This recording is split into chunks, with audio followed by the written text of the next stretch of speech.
São Paulo e Minas, Minas e São Paulo, semifinal do NBB, agora em melhor de 5, né? As semifinais e a final serão em melhor de 5, ao contrário das oitavas e das quartas que eram em melhor de 3. A série começa nessa segunda-feira e o meu favorito... Não existe meu favorito nessa disputa.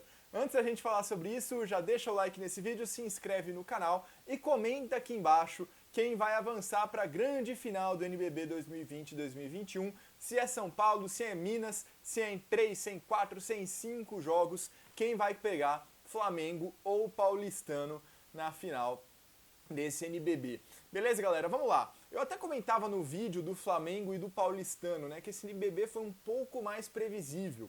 A gente já imaginava ali que Flamengo, Minas e São Paulo estariam no G4, completado ali por Bauru ou Paulistano ou alguma outra equipe eventualmente, mas principalmente essas duas.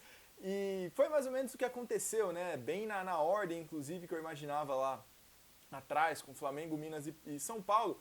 E agora essas duas equipes vão se enfrentar numa semifinal. E assim, de verdade, não tem como a gente prever um favorito para esse confronto. Existem argumentos para os dois lados, e argumentos muito razoáveis para os dois lados, para a gente defender um vencedor. O Minas, bom, conseguiu ali uma campanha um pouco mais regular que a do tricolor paulista, né? Teve ali uma grande sequência de vitórias, principalmente até a metade do campeonato. Venceu o São Paulo em todas as oportunidades que os times se enfrentaram nesse ano. Ganhou no primeiro turno do NBB, no segundo turno do NBB, ganhou na disputa do terceiro lugar da Champions League. Então o Minas não perdeu ainda para o São Paulo, né? Tá 3-0. Ah lá, não falei melhor de 5? Já está 3-0 para o Minas nos confrontos nessa temporada. Mas por outro lado, o São Paulo fez ali o último mês, os últimos 45 dias, podemos dizer assim, bem mais firmes do que o Minas, né? O Minas, tudo bem, já estava ali na reta final da primeira fase, já sabia que não ia passar o Flamengo e que não seria ultrapassado pelo São Paulo, ficou ali cumprindo tabela, mas fez alguns jogos um pouco inconstantes, na própria Champions também perdeu ali de uma maneira um pouco esquisita para o Real Estelí, o time deu uma apagada no jogo.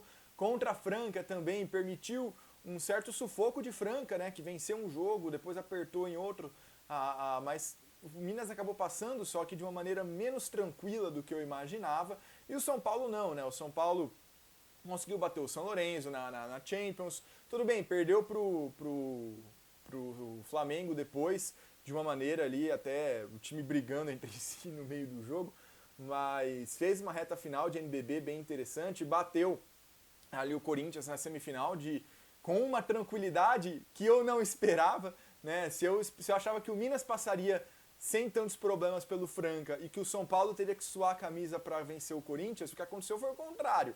O Minas teve muita dificuldade, o São Paulo ali conseguiu passar até que de uma maneira mais ok do que eu pensava antes. Então, está num momento melhor, podemos dizer assim, o São Paulo, além, é claro, de ter dois dos principais concorrentes ao prêmio de MVP desse ano.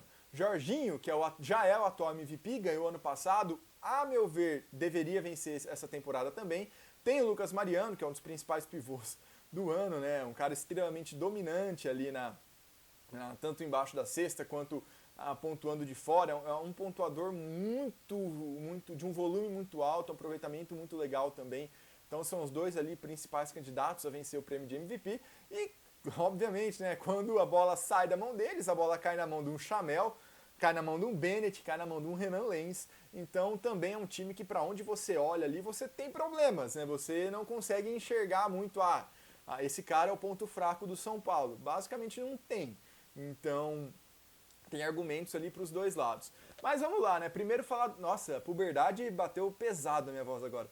Mas vamos lá, vamos primeiro falar do Minas, né? A equipe mineira terminou ali em segundo lugar no NBB e tem um jogo muito... como eu posso dizer? É muito bem distribuído, né? Por mais que o Shaquille Johnson acabe puxando a pontuação em algumas oportunidades, ou o David Jackson em outras, mas a equipe também ali tem o Parodi na armação, que é um cara que tem uma boa pontuação quando está em alto nível, principalmente fisicamente, coisa que ele não esteve nessa temporada. mas é um organizador muito bom, tem uma visão de jogo muito interessante, às vezes faz aqueles passes mais plásticos que viram highlights no NBB, que a torcida adora, mas além disso tem David Jackson, que é um dos principais jogadores da história do NBB, né? A gente já fez anos atrás uma lista e ele estava lá, já foi MVP, já foi melhor estrangeiro, é o líder de verdade desse time dentro de quadra. Além do Shaquille Johnson, como eu disse, o americano que chegou aqui, ele pontua de todas as maneiras possíveis e imagináveis aqui no Brasil, ele encaixou muito bem nesse elenco do Minas. Aí você pega a galera vindo do banco, Davi Rosseto, excelente defensor, conseguiu cumprir ali a função de substituir o Parodi durante um bom tempo em que o uruguaio estava lesionado. Você tem Gui Santos, né, uma das principais promessas do basquete brasileiro, que está com o nome no draft, então também não fez um playoff muito interessante até agora, mas pode brilhar. E de qualquer maneira está aí também para pegar experiência, para aprender, né, e ficar um jogador cada vez mais cascudo. Você tem Rafa Moreira, que tem um dos principais chutes do perímetro desse NBB, você tem Queiroz, que quando entra também tem aquela bolinha ali na zona morta que ele mata sempre. Quase todo mundo deixa ele ali chutar aquela bola e ele sempre mata. Inclusive contra o São Paulo, ele já conseguiu um lance super importante, né, que deu a vitória para o time numa situação dessa.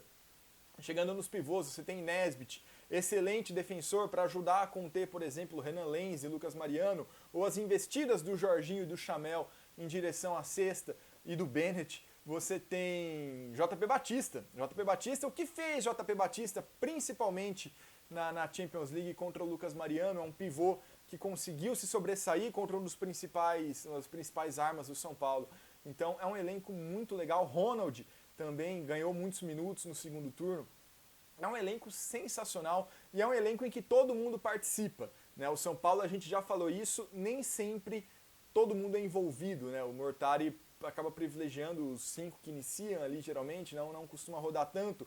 Jorginho e Lucas Mariano ficam quase o tempo inteiro em quadra, já era assim na primeira fase, no playoff então nem se fala. Chamel e Bennett a mesma coisa. E aí, quando entram, né, Dawkins, Isaac, eles têm que... Jefferson às vezes começa os jogos, né? Tem que dar conta do recado, né? Se não dão, volta logo pro banco.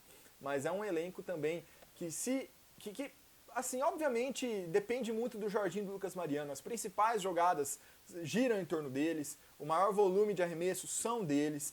Então, por mais que a Bennett tenha um aproveitamento muito grande, Chamel seja uma peça muito importante nos contra-ataques, isso acontece, é muito explicável, porque geralmente são em situações em que não é possível o Jorginho atacar, em que não é possível o Lucas Mariano atacar.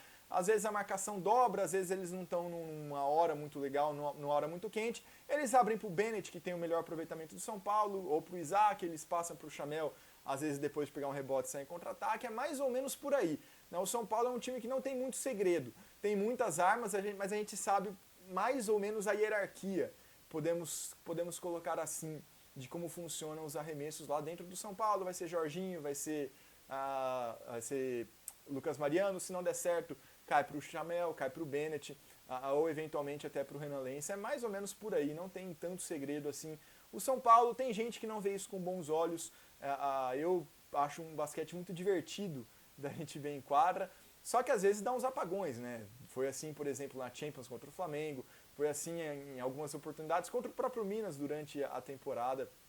Então, é um jeito muito interessante, assim, em termos de diversão, né, na hora da gente assistir o jogo. O São Paulo acaba sendo um time um pouco mais imprevisível, a gente não sabe muito o que esperar.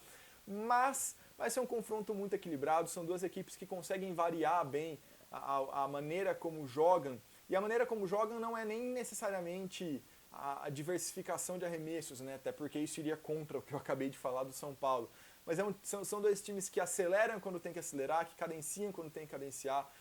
Não são, por exemplo, estilos muito bem definidos, muito bem cravados, como é, por exemplo, na outra série. Eu vou até deixar o card aqui em cima, de Flamengo e Paulistano. De Flamengo, um jogo de aceleração, e Paulistano, um jogo mais cadenciado. São Paulo e Minas se adaptam um pouco mais de acordo com a necessidade, nem sempre dá certo, obviamente.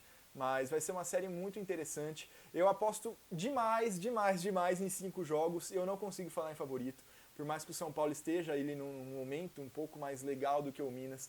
Mas não dá para subestimar a equipe mineira. Até porque ela nunca perdeu para o São Paulo ainda nesse ano. Beleza, galera? Comenta aqui embaixo o que vocês acham, quem vai vencer. Também se inscrevam no canal para a gente bater o quanto antes os 1000 inscritos. Compartilhem esse vídeo no seu grupo do WhatsApp, você torcedor mineiro, você torcedor tricolor também. Vamos espalhar a Locomotiva Esportiva, as análises do basquete brasileiro para todo lugar. Aguardo vocês nos próximos vídeos, né? Lembrando que a gente vai fazer aí também análise das finais, a premiação dos melhores do ano, a gente vai fazer vídeo também. Então tem muita coisa legal vindo por aí. Aguardo vocês nos próximos dias. Muito obrigado, até a próxima e falou!